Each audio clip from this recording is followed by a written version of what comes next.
Oke, selamat siang. Kembali lagi bersama dengan kami di Vlog STT Pintar. STT Tawang Kamu. STT Tawangmangu. Oke, hari ini kami satu kelompok ingin membahas tentang pemuridan karena berhubung dengan tugas pemuridan dari salah satu dosen kami. Dan hari ini kami akan membahas tentang kenakalan remaja. Bagaimana seharusnya gereja menyikapi hal tersebut. Nah, bersama dengan saya Novisa Arya Harita, Menyilata kebenaran alawa. Yakub Sojisaki Ulum. Florensius Risno. kami akan membahasnya. Nantikan dan jangan kemana-mana. Oke. Ya. Pada siang hari ini kami akan membahas tentang kenakalan remaja. Mengingat perkembangan zaman yang begitu pesatnya dan begitu canggihnya, ternyata memberikan dampak yang sangat besar ya bagi kehidupan di bangsa ini, khususnya dalam kehidupan moral. Tidak menutup kemungkinan banyak anak-anak remaja yang pada akhirnya jatuh ataupun terjebak dalam penyimpangan-penyimpangan sosial, baik itu hidup sendiri yang seperti kita ketahui dengan istilah individualisme, materialisme dan sebagainya. Bahkan yang sering kita kenal itu sebagai kenakalan remaja. Usia-usia remaja saat ini adalah usia-usia yang dimana anak-anak remaja biasanya itu keinginan rasa ingin tahunya itu sangat besar. Dia ingin tahu jati dirinya itu seperti apa. Dan tidak juga menutup kemungkinan bahwa anak-anak di gereja bisa saja terjebak dalam hal tersebut. Oke, untuk menjawab pertanyaan-pertanyaan mengenai pemuridan ini, mata kuliah ini kami akan memberikan membahas 3 pertanyaan, dan itu akan dimulai dari Saudara Risno. Pertanyaan yang pertama, Saudara Risno, menurut saudara, apa sih yang menjadi penyebab terjadinya anak-anak remaja itu jatuh dalam kenakalan remaja, dan bagaimana sih sebenarnya gereja harus menyikapi hal tersebut? Monggo dijawab. Ya. Sebenarnya kalau dari saya ada 2 faktor kenapa anak remaja sekarang ya jauh dan moralnya juga merosot. Nah, yang pertama itu karena ada faktor keluarga, di mana anak remaja sekarang ini perlu namanya sentuhan dari keluarga, ada bimbingan dari keluarga. Nah, penting sekali peran dari keluarga itu untuk membimbing anak-anaknya. Karena apa? Karena dari pembimbingan anak ini dan adanya komunikasi anak dengan orang tua itu membuat anak-anak itu tetap ada dalam moral yang baik, karena akan dididik oleh orang tuanya. Nah, itu faktor yang pertama. Nah, yang faktor yang kedua adalah karena faktor pergaulan.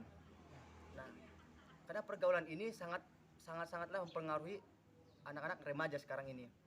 Ya, apalagi di pandemi sekarang ini.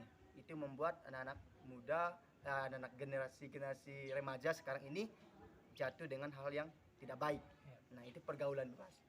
Nah, bagaimana sebenarnya gereja dalam menanggapi atau ikut dalam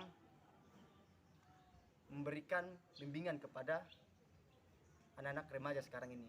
Gereja harus peduli, jangan sampai tutup mata. Ya, itu yang harus dilakukan oleh gereja. Seperti itu. Oke, pertanyaan yang kedua, karena Saudara Risno menyinggung bahwa gereja harus memiliki sikap yang peduli untuk mengatasi atau menyikapi faktor-faktor yang menjadi penyebab terjadinya anak-anak remaja banyak terjebak dalam kenakalan remaja.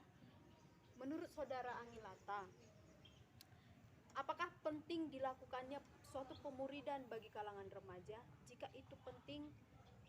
Jika pemuridan itu penting di tengah-tengah pandemi yang saat ini sedang terjadi, pemuridan seperti apa yang harus gereja lakukan untuk mengatasi hal tersebut? Monggo dijawab. Pembahasan kali ini sangat menarik dan ya ini tidak biasa kalau diperbincangkan, seperti yang telah dijelaskan saudara kita Risno tadi, bahwa remaja saat ini mengalami krisis dari keluarga dan pergaulan. Karena salah pergaulan, anak remaja sekarang ini tidak tahu hidup mereka bagaimana. Jadi gereja sangat berperan penting dalam hal ini.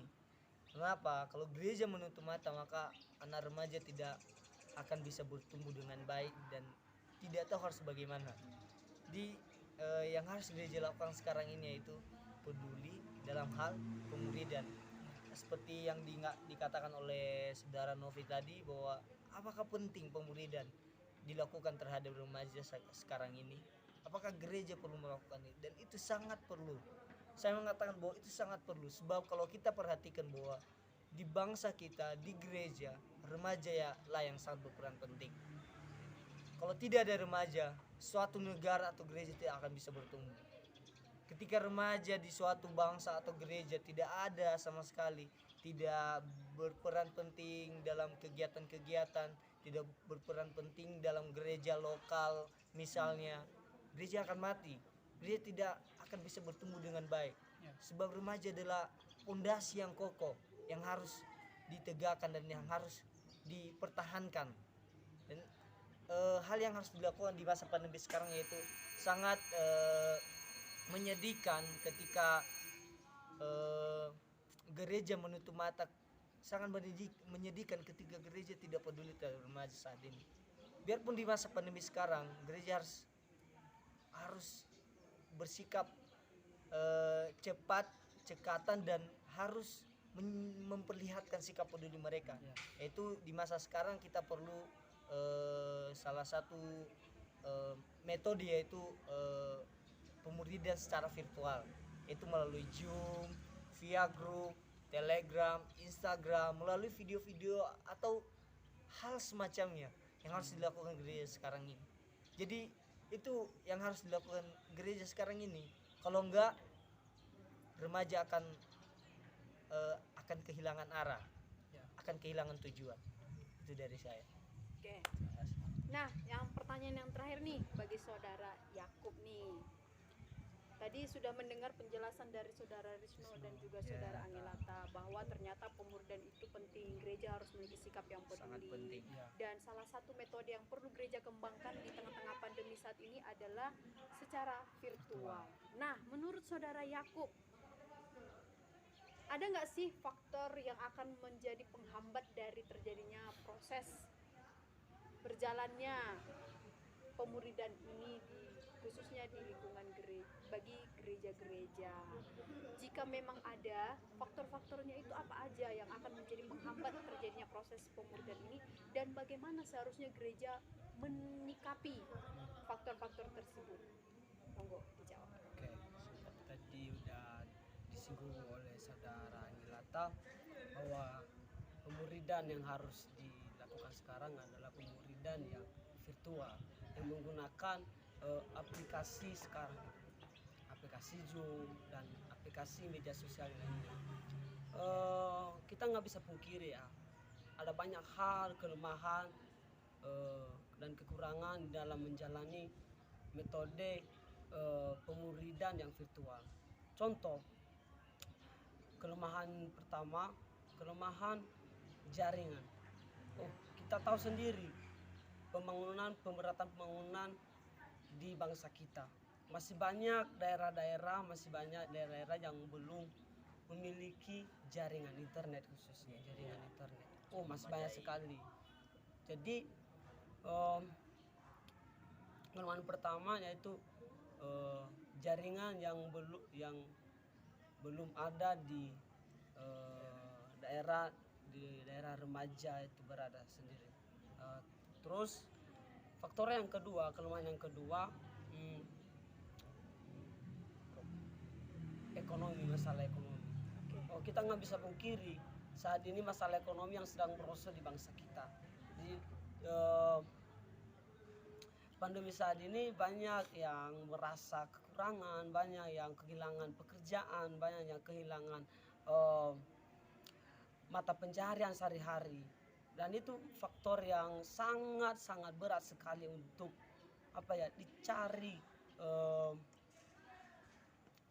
dicari solusinya gitu. Karena kita tahu sendiri pandemi ini sangat berbahaya sekali bagi kehidupan manusia. Faktor yang kedua ini sangat sulit ya kalau kita katakan, karena ekonomi ya. Karena ekonomi akan mencakup segala hal. Ekonomi akan mencakup keuangan, kebutuhan sehari-hari, internetan, dan gadget sendiri. Dan kekurangan yang ketiga yaitu masalah tentang handphone. Mungkin orang-orang yang mempunyai mata pencaharian yang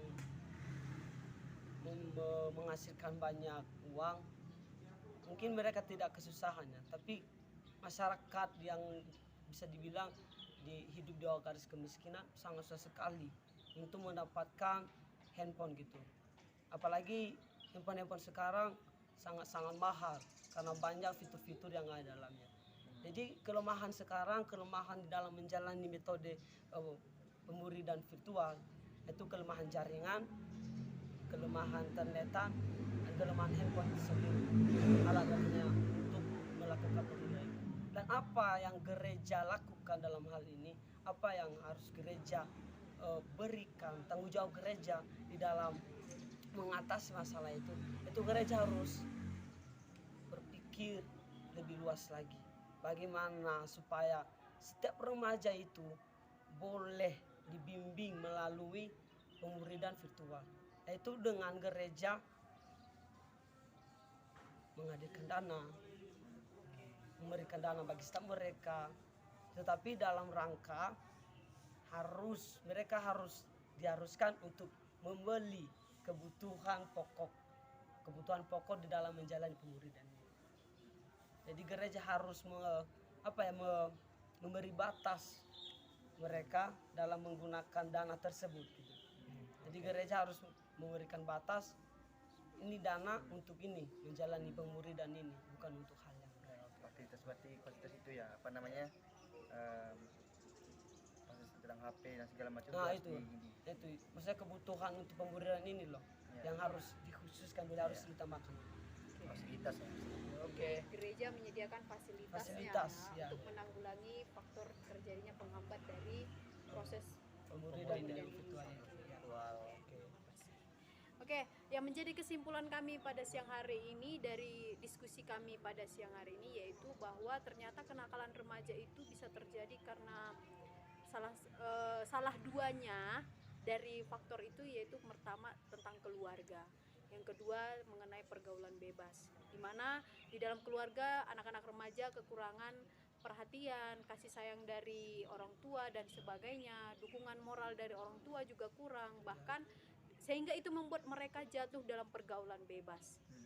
Mereka juga salah dalam bergaul, salah memilih teman, dan kemudian sikap gereja terhadap hal tersebut adalah gereja harus memiliki sikap yang peduli terhadap anak-anak remaja, di mana anak-anak remaja ini menjadi suatu fondasi untuk suatu perkembangan gereja yang akan lebih sehat lagi.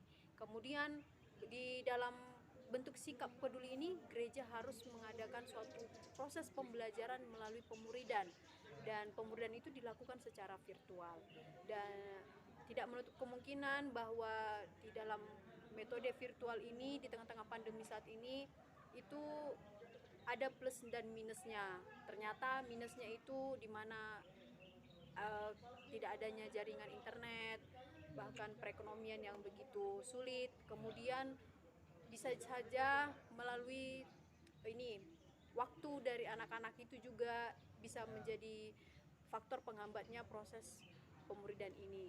Namun secara untuk kelebihannya itu di mana di tengah-tengah pandemi saat ini kita bisa mengatasi pemutusan rantai penyebaran COVID-19. Itu salah satu yang menjadi keunggulannya. Dan untuk mengatasi kelemahan-kelemahan dari metode virtual ini, gereja harus bisa menyediakan fasilitas melalui alokasi dana untuk penyediaan kuota bagi setiap mereka. Dan itulah yang bisa kami sharingkan pada siang hari ini, dan kami berharap ini bisa memberkati semua yang menonton. Dan sekali lagi kami ucapkan terima kasih dan sampai bertemu di lain waktu. Dah. Berkati.